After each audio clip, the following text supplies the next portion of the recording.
అసలు మాకు సంవత్సరం నుంచి మొత్తమే అంటే ఇప్పుడు మరి స్టేట్ నుంచి పెట్టుకుంటారా? మొత్తం మా చేతుకుంటానే అంతే. ఒక బియ్యం ఒక రైస్ ఒక్కటి మాత్రం గవర్నమెంట్ నుంచి వస్తున్నాయి కానీ మొత్తం మా చేతుకుంటానే పెట్టుకుంటాం. వాళ్ళు ఎట్లా మళ్ళీ మీకు కూడా పిల్లలు కూడా కూరగాయలను కూడా ఇబ్బంది పెడుతుండ్రు. ఇక్కడ సాలరీ మేము ప్రకారంగా పెట్టమంటుండ్రు. మాకేమి వెళ్తలేదు ఇంట్లో. ఓకే మీరు చెప్పిన అధికారులు వచ్చినప్పుడు గవర్నమెంట్ అధికారులు కానీ వస్తాయి అంటారు కానీ ఎవరు ఇస్తారు. మేము పిల్లలకి ఇట్లా ఉంటున్నాం సార్ మాకు మాత్రం ఫుడ్ పైన దేనికైనా కానీ క్యాష్ ఫుడ్ కూడా 5 రూపాయలకు సార్ వాళ్ళు కట్టిస్తారు. ఇక్కడ కట్టిస్తారు. మేము 7 రూపాయలు పెట్టి ఫుడ్ కొనుక్కుంటాం. 7 రూపాయలు పెట్టి కొనుక్కుంటాం.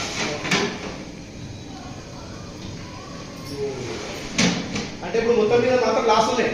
మొత్తం లాస్ మొత్తం లాస్ ఏంటంటే కొడగొట్టుకోవద్దు గవర్నమెంట్ కన్నా పర్మిట్ కూడా కావాలి ఉంటుంది అని చెప్పి మీకు కూడా కొద్దిగా ఆశ గవర్నమెంట్ విషయంలో కూడా ఎంత 4th క్లాస్ తీసుకొస్తుంది అనమాట.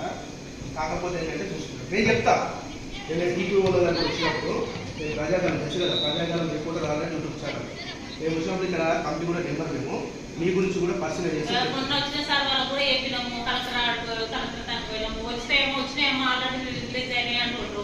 1000 రూపాయలు వస్తలేవు. సంవత్సరం నుంచి పోయిన దశలకు వచ్చినాయంటే ఇప్పటి వరకు 1 రూపాయి కూడా లేదు.